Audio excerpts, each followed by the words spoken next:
बिस्मिल्लाहिर्रहमानिर्रहीम। अस्सलामु अलैकुम everyone, welcome back on easy learn. मैं उम्मीद करती हूँ कि आप सब ठीक ठाक होंगे, खैरियत से होंगे और लेक्चर्स को प्रॉपर्ली अटेंड कर रहे होंगे। तो चलते हैं आज के लेक्चर की तरफ। और आज का जो लेक्चर है ये हमारे प्रीवियस लेक्चर से बहुत एसोसिएटेड है। सो अगर आपने प्रीवियस लेक्चर अटेंड नहीं किया so it is a gentle reminder for everyone कि पहले प्रीवियस लेक्चर को अटेंड करें और फिर आज के लेक्चर की तरफ मूव करें, क्योंकि आज के लेक्चर में जो हम डिस्कस करने वाले हैं वो सेकंड केस है और जो हमने प्रीवियस लेक्चर में डिस्कस किया था वो इसी से रिलेटेड हमारा फर्स्ट केस था, जिसमें हमने मोशन को हॉरिजॉन्टली पढ़ा था। और आज हम अपनी मोशन को देखेंगे वर्टिकली। ठीक है, सो वर्टिकल केस आज हम लोग डिस्कस करने वाले हैं। तो चलते हैं, स्टार्ट करते हैं अपने लेक्चर को। और इसे समझाने के लिए मैं यहाँ पे आपको एक फ़िगर दिखाती हूँ। सो यहाँ पे आप देख सकते हैं कि हमारे पास एक फ़िगर है और इसमें दो ब्लॉक्स हैं हमारे पास। जैसे हमने प्रीवियस लेक्चर में दो ब्लॉक्स लिए थे और इनकी मोशन को हॉरिजॉन्टली देखा था। सो आज हम उन्हीं ब्लॉक्स की मोशन को वर्टिकल देखने वाले हैं कि अगर इनको वर्टिकल मूव करवाएं तो इनकी मोशन किस टाइप की होगी और एक्सेलरेशन और टेंशन का क्या बिहेवियर होगा और उसे हम कैसे फाइंड आउट कर सकते हैं। ठीक है, सो आप यहाँ से देख सकते हैं कि ये फिगर हमें गिवन है। This is block A and this is block B. So block A का जो मास है वो डाउनवर्ड एक्ट करेगा। ठीक है, और इसके अगेंस्ट जो रिएक्शन फोर्स होगी वो अपवर्ड होगी in opposite direction but equal in magnitude. So block A का जो वेट होगा that is m1g because this is due to gravity. और इसी तरीके से जो ब्लॉक बी है वो टेबल की सरफेस पे पड़ा हुआ है, तो इसका जो वेट होगा ये भी डाउनवर्ड एक्ट करेगा। ये जो वेट लगा रहा है ये टेबल की सरफेस के ऊपर इसने वेट लगाया है और इसका वेट क्या है m2g। और इस एक्शन के अगेंस्ट टेबल ने एक फोर्स जनरेट की ताकि ब्लॉक अपनी पोजीशन पर रहे। इसके वेट को बैलेंस करने के लिए टेबल ने जो फोर्स लगाई है that is basically a reaction force. ठीक है, सो इसे हमने यहाँ पर रिप्रेजेंट किया है r के साथ। क्लियर। सो अब हमने क्या किया कि यहाँ पर जो बॉडी है या जो ब्लॉक ए है उसको हमने बड़ा ब्लॉक कंसीडर किया है और जो ब्लॉक बी है दिस इज स्मॉल। अगर ब्लॉक बड़ा है तो इसका मतलब m1 is greater than m2। ठीक है, सो m1 जो है वो ग्रेटर है एज कम्पेयर टू m2। सो जब हमने इनको फ्रिक्शनलेस पुली के ऊपर अटैच किया तो होगा क्या कि m1 का जो मास है वो ज़्यादा है। सो ये ब्लॉक जो है ये डाउनवर्ड मूव करना शुरू कर देगा। सो ये ब्लॉक जब डाउनवर्ड मूव करेगा तो ये जो ब्लॉक बी है ये इस डायरेक्शन में मूव करना शुरू कर देगा। बट आपके जहन में यहाँ पे एक क्वेश्चन आ रहा होगा कि इसके ऊपर तो दो फोर्सेस ऑलरेडी लग रही हैं, सो इनका क्या। सो आप यहाँ से देख सकते हैं कि m2g जो फोर्स है दैट इज एक्टिंग डाउनवर्ड और जो इस टेबल के ऊपर फोर्स लग रही है दैट इज m2g और टेबल ने एक रिएक्शन की फोर्स लगाई that is r। So r का और m2g ये दोनों इक्वल इन मैग्नीट्यूड है बट ऑपोजिट इन डायरेक्शन। सो ये क्या करेंगी, ये दोनों फोर्सेस एक दूसरे के मैग्नीट्यूड को कैंसिल कर देंगी। ठीक है, ये एक दूसरे के असर को ख़त्म कर देंगी, कैंसिल कर देंगी। जैसे कि मैंने आपको प्रीवियस लेक्चर में बताया कि अगर एक गाड़ी है और दो पर्सन्स उसको एक फ्रंट से धक्का लगा रहा है और एक बैक साइड से धक्का लगा रहा है तो होगा क्या कि गाड़ी मूव ही नहीं करेगी, क्योंकि उन दोनों की फोर्सेस आपस में क्या करेंगी, कट कर देंगी। ठीक है, जैसे कि ये एक अगर गाड़ी है हमारे पास, एक पर्सन इसे यहाँ से फोर्स लगा रहा है और दूसरा पर्सन इसे यहाँ से फोर्स लगा रहा है तो क्या होगा कि गाड़ी मूव नहीं करेगी। बट अगर हमारा केस कुछ इस तरीके से हो कि अगर यही दोनों पर्सन्स दोनों एक ही डायरेक्शन में फोर्स लगाएंगे तो गाड़ी जो है वो मूव करना शुरू कर देगी। ठीक है, सो अगर फोर्सेस ऑपोजिट डायरेक्शन से एक्ट कर रही हों तो उनका मैग्नीट्यूड आपस में कैंसिल हो जाता है। सो इसका इफेक्ट इस फोर्स का और इस फोर्स का जो इफेक्ट होगा वो कट हो जाएगा और जो ब्लॉक मूव करेगा वो इस फोर्स की वजह से एक्ट करेगा and this is basically tension. ठीक है, सो अब थ्योरी थोड़ी देख लेते हैं कि let the body A moves downward with an acceleration A. अब ये जो ब्लॉक ए है जब ये नीचे को मूव करेगा तो इसका मतलब इसमें वेलोसिटी चेंज हुई। अगर इसमें वेलोसिटी चेंज हो रही है तो इसका मतलब इसमें एक्सेलरेशन प्रोड्यूस होगा। सो इसका एक्सेलरेशन क्या हो जाएगा, A. Since the string is inextensible, जो स्ट्रिंग है ये इलास्टिसिटी नहीं है इसमें। ठीक है, सो इनएक्सटेंसिबल है, therefore the body B also move over the horizontal surface with the same acceleration. So same acceleration के साथ ही ये जो बॉडी बी है ये भी मूव करना शुरू हो जाएगी क्योंकि m1 ज़्यादा है, इस वजह से ये नीचे को मूव करेगी और इसकी वजह से ये बॉडी को अपनी तरफ पुश करेगी और ये आगे की तरफ मूव कर जाएगी। ठीक है, as the pulley is frictionless hence the tension T will be same through the string. पूरी स्ट्रिंग में जो टेंशन क्रिएट होगी that is basically T। Since the body A moves downward, जो बॉडी A है या जो ब्लॉक A है वो नीचे की तरफ मूव कर रहा है, तो उसका वेट क्या हो जाएगा mg, and that is greater than tension. अब टेंशन फोर्स जो है और ये हमने एक्शन किया है, ठीक है, दिस इज बेसिकली एक्शन, हमने ये एक्शन किया, सो स्ट्रिंग में इसका एक रिएक्शन प्रोड्यूस होगा, this tension is basically reaction. अब लेकिन जो हमारा एक्शन की फोर्स है वो ज़्यादा है as compare to tension produced in the string. So जब हमारा एक्शन की फोर्स ज़्यादा होगी तो क्या होगा कि ब्लॉक नीचे की तरफ मूव करना शुरू कर देगा। जैसे कि आपने यहाँ से देखा कि अगर फोर्स इस साइड पे ज़्यादा होगी तो ही गाड़ी आगे की तरफ मूव करेगी। So same is the case this, कि अगर ब्लॉक की वेट ज़्यादा होगा तो वो नीचे की तरफ मूव कर जाएगा, ठीक है। तो हमें यहाँ पर क्या करना है कि हमें यहाँ से एक्सेलरेशन और टेंशन की वैल्यू को फाइंड आउट करना है अपने इस केस में से। तो जैसे हमने अपने प्रीवियस लेक्चर में हॉरिजॉन्टल का केस डिस्कस किया था, तो हमने क्या किया था, ब्लॉक ए को लिया था और इसकी इक्वेशंस को डिराइव किया था, और फिर ब्लॉक बी लिया था और इसकी इक्वेशंस को डिराइव किया था। सो सेम काम हम यहाँ पर करने वाले हैं और देख लेते हैं कि हम इक्वेशंस को कैसे डिराइव करेंगे, ठीक है। सो अभी जो हम डील कर रहे हैं वो ब्लॉक ए के साथ डील कर रहे हैं, ठीक है। सो block A, so block A का क्या होगा कि हमने सबसे पहले इसकी निकालनी है नेट फोर्स। सो नेट फोर्स को हमने यहाँ से रिप्रेजेंट किया है ब्लॉक ए की with F1 and that is equals to, force निकालने का तरीका भी मैंने आपको प्रीवियस लेक्चर में बताया था। सो इसीलिए मैं आपको बार बार कह रही हूँ कि लास्ट की क्लास बहुत इंपॉर्टेंट थी, उसमें मैंने काफ़ी मेन कॉन्सेप्ट्स दिए थे, सो आपने उसे बिल्कुल भी स्किप नहीं करना। सो अब मैंने आपको बताया था कि नेट फोर्स जब आपने निकालनी होती है तो greater force minus smaller force कर देते हैं। सो सिंस मैंने आपको बताया कि वेट ज़्यादा था तभी ऑब्जेक्ट नीचे की तरफ मूव कर रहा था, सो इसका मतलब ये वाली जो फोर्स है that is greater and the tension force is basically smaller. तो ग्रेटर माइनस स्मॉलर करेंगे तो क्या आ जाएगा हमारे पास, m1g माइनस टी हो जाएगा, ठीक है। और हमें पता है कि न्यूटन का सेकेंड लॉ क्या है, न्यूटन्स सेकेंड लॉ हमें क्या बताता है कि फोर्स किसके इक्वल है, F is equals to M A.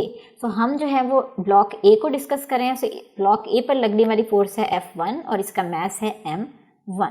तो हम क्या करेंगे, अब यहाँ से F1 की दोनों वैल्यूज़ को कंपेयर कर लेंगे। सो इसे नेम दे देते हैं इक्वेशन 1 का और इसे नेम दे दिया इक्वेशन नंबर 2 का।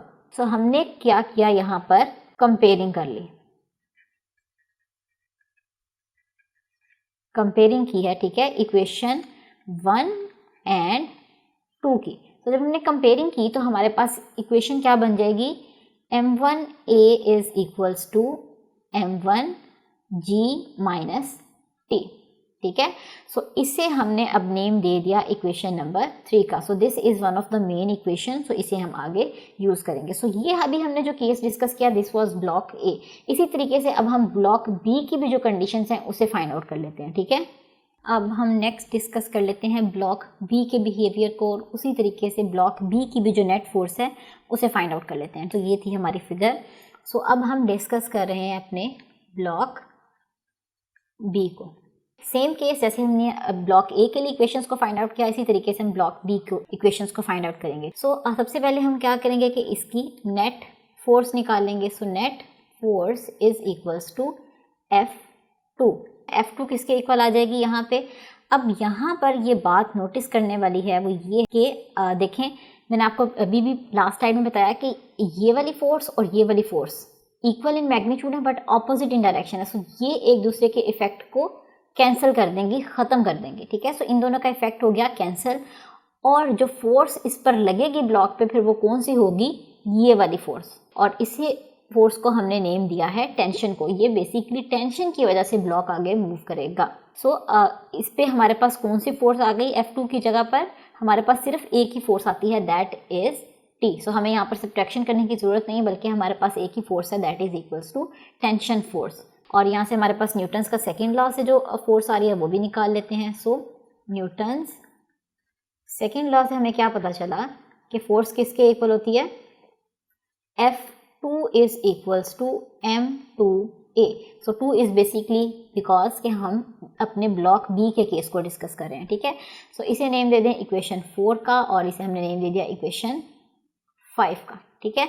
सो अब हम क्या करेंगे कि इक्वेशन 4 और 5 को कंपेयर कर लेंगे। सो यहाँ पे मेंशन कर देते हैं कंपेयरिंग इक्वेशन 4 एंड 5। तो हमारे पास क्या आ जाएगा, t is equals to m2a। तो इसे हमने नेम दे दिया इक्वेशन नंबर 6 का। तो अब हमारे पास दो मेन इक्वेशंस आ गई हैं। ब्लॉक बी की जो मेन इक्वेशन है वो ये वाली है, और ब्लॉक ए की जो मेन कंडीशन थी वो हम पीछे फाइंड आउट कर चुके हैं। सो यहाँ पर क्या है कि जो हमारी इक्वेशन नंबर 3 आई थी प्रीवियस स्लाइड में, वो यहाँ पर मेंशन कर रही हूँ। सो उसे मैंने थोड़ा रीपोजीशन किया है, और रीपोजीशन करने के बाद मैं इसे मेंशन कर रही हूँ, ठीक है। सो ये आ जाएगा m1g माइनस टी। बस मैंने इसकी डायरेक्शन चेंज की है, क्योंकि आप देख सकते हैं जो हमारी इक्वेशन नंबर 6 है इसमें t जो है वो लेफ्ट हैंड साइड पे आ रहा है। सो मैंने भी लेफ्ट हैंड साइड और राइट हैंड साइड्स इंटरचेंज कर ली है इक्वेशन 3 की, अदरवाइज कुछ भी नहीं किया, इक्वेशन बिल्कुल सेम है। अब ये आ गई जी हमारे पास दोनों इक्वेशंस, इक्वेशन 3 और इक्वेशन 6। अब इन दोनों इक्वेशंस को यूज़ करते हुए हमें एक्सेलरेशन और t की वैल्यू को फाइंड आउट करना है, ठीक है। सो हम क्या करते हैं, यहाँ पर इक्वेशन 3 और 6 को पहले कर लेते हैं add equation 3 and equation 6। So जब हमने ऐड करना है तो राइट हैंड साइड में ऐड होगी, और लेफ्ट हैंड साइड पे ऐड होगी। सो ये आ जाएगा m1g minus T plus T is equals to m2a plus m1a, ठीक है। सो अब आप यहाँ से देख सकते हैं कि ये t कैंसिल हो गए। सो यहाँ पे हमारे पास क्या आ गया, m1g is equals to m2 plus m1 into a आ गया। सो हमें जो है वो यहाँ से एक्सेलरेशन की वैल्यू को फाइंड आउट करना है, ठीक है। सो एक्सेलरेशन की वैल्यू को फाइंड आउट करने के लिए हमें इस टर्म को दूसरी साइड पे शिफ्ट करना होगा। तो ये क्या आ जाएगा, m1g divided by m1 plus m2 is equals to a, ठीक है। सो यहाँ से हमारे पास एक्सेलरेशन की वैल्यू निकल आई। क्या फाइनल इक्वेशन आ गई एक्सेलरेशन की, m1g divided by m1 plus m2, ठीक है। ये आ गई जी हमारे पास एक्सेलरेशन की वैल्यू। अब इन्हीं दोनों इक्वेशंस को यूज़ करते हुए हमने t की वैल्यू को फाइंड आउट करना है, ठीक है। सो यहाँ पर मैं दोनों इक्वेशंस को एक दफ़ा फिर से लिख लेती हूँ, ताकि हम उसमें से t की वैल्यू को फाइंड आउट कर सकें। ऑल राइट, सो ये आते हैं जी हमारे पास इक्वेशन 3 और 6। अब हमें इसमें से t की वैल्यू को फाइंड आउट करना है। सो यहाँ पर हम क्या करेंगे कि इक्वेशन 3 और 6 को डिवाइड कर देंगे। तो dividing equation 3 and 6, so divide कर देंगे तो क्या आ जाएगा, m1a divided by m2a is equals to m1g minus t divided by t। So हमने डिवाइड इस वजह से किया था कि हम यहाँ से a को कैंसिल कर दें, क्योंकि अब हमें t की वैल्यू को फाइंड आउट करना है। सो यहाँ पर क्या आ जाएगा, m1 over m2 is equals to m1g minus t divided by t। So यहाँ पर हम क्रॉस मल्टीप्लिकेशन करवा देते हैं। तो क्या आ जाएगा, m1t is equals to m2 को जब m1 के साथ किया m2 m1g माइनस m2t, ठीक है। सो ये जो t वाली टर्म्स थी इन दोनों को सेपरेट कर लेते हैं। सो इसे हम इस साइड पे शिफ्ट कर देते हैं। तो क्या आ जाएगा, m1t माइनस था, इस साइड पे आके प्लस टर्म हो जाएगी। So m2t is equals to m2 m1g। So हमने यहाँ से क्या किया, t को कॉमन ले लिया, तो क्या बच गया मेरे पास, m1 plus m2 is equals to, इसे मैं थोड़ा रिपोजिशन कर रही हूँ, m1 m2g, ठीक है। तो यहाँ से हमारे पास t की वैल्यू निकल आई, t is equals to m1 m2g divided by m1 plus m2। तो ये आ गई जी हमारे पास फाइनल इक्वेशन टेंशन की वैल्यू, ठीक है। टेंशन का भी फॉर्मूला हमारे पास आ चुका है। तो ये था जी हमारा लेक्चर, और लेक्चर के एंड पे मैं आपको इसी से रिलेटेड एक एग्जांपल भी करवाऊंगी, ताकि आपको प्रैक्टिकली इस तरह के क्वेश्चंस को सॉल्व करने का पता चल जाए, ठीक है। सो स्टार्ट करते हैं। यहाँ पे आप देख सकते हैं कि इस एग्जांपल में 2 masses 4 kg and 6 kg are attached to the ends of inextensible string which passes over a frictionless pulley such that, अब ये जो बात नोटिस करने वाली है वो यहाँ से स्टार्ट हो रही है कि mass 6 kg is moving over a frictionless horizontal surface and mass 4 kg is moving vertically downwards. इसका मतलब जो वेट नीचे की तरफ एक्ट कर रहा है वो 4 है, ठीक है। ये पुली थी, और पुली से होते हुए जो यहाँ पर वेट पड़ा हुआ है दैट इज 6। तो हमने जब अपने फॉर्मूला में लिया था तो इसे हमने लिया था m1 और इसे हमने लिया था m2। सो इस पोजीशन पर जो है दैट मीन्स m2 और यहाँ पर जो था इसे हमने m1। सो m1 और m2 को आपने बहुत केयरफुली चूज़ करना है। सो हमें पता चला कि m1 is equals to 4 kg और m2 की क्या वैल्यू यहाँ से आ गई थी हमारे पास 6 kg और हमारे पास g की वैल्यू हमारे पास ऑलरेडी है। So g is equals to 10 metre per second square. So simply हमें करना क्या है, यहाँ पर एक्सेलरेशन और टॉर्क के फॉर्मूलाज को इम्प्लीमेंट करना है और हमें इनकी वैल्यूज़ को फाइंड आउट कर लेना है, ठीक है। सो एक्सेलरेशन का फॉर्मूला जैसे कि आपको पता है अभी हमने पीछे डिराइव किया, क्या फॉर्मूला है, m1g divided by m1 plus m2। तो सिंपली वैल्यूज़ पुट कर देते हैं। m1 is 4 multiply by g की वैल्यू है 10 डिवाइडेड बाय 4 प्लस 6। तो जब हमने यहाँ से इसे सॉल्व किया तो हमारे पास एक्सेलरेशन की एक वैल्यू आ गई, that is equals to 4 metre per second square. तो आपने देखा कि इस फॉर्मूले को यूज़ करते हुए कितना इजीली जो है हमने इस वैल्यू को फाइंड आउट कर लिया है। इसी तरीके से अब हमें टी की वैल्यू यानी कि टेंशन की वैल्यू को निकालना है। तो टेंशन की वैल्यू को निकालने के लिए हमें पता है कि टेंशन का क्या फॉर्मूला होता है, m1 m2g divided by m1 plus m2। तो सिंपली वैल्यूज पुट कर देते हैं। So the value of m1 is 4 multiply by 6 multiply by 10 divided by 4 plus 6। तो जब हमने इसे सॉल्व किया तो हमारे पास टेंशन की एक फाइनल वैल्यू आ जाएगी, that is equals to 24 newton. तो यूनिट आपने लगाना नहीं भूलना किसी भी सूरत। So tension is a force, तो इसका यूनिट भी क्या होगा, फोर्स वाला, दैट इज़ न्यूटन। तो ये था जी हमारा आज का लेक्चर और आज के लेक्चर में हमने एग्जांपल भी डिस्कस कर ली है और अपने टॉपिक को भी काफ़ी डिटेल डिस्कस कर लिया है। एंड आई होप कि आपको आज के लेक्चर में कोई भी प्रॉब्लम नहीं होगी। सो इंशाल्लाह हम आपसे मिलेंगे अपने अगले लेक्चर में। तब तक के लिए अपना बहुत सारा ख्याल रखिएगा, दुआओं में याद रखिएगा। अल्लाह हाफिज़।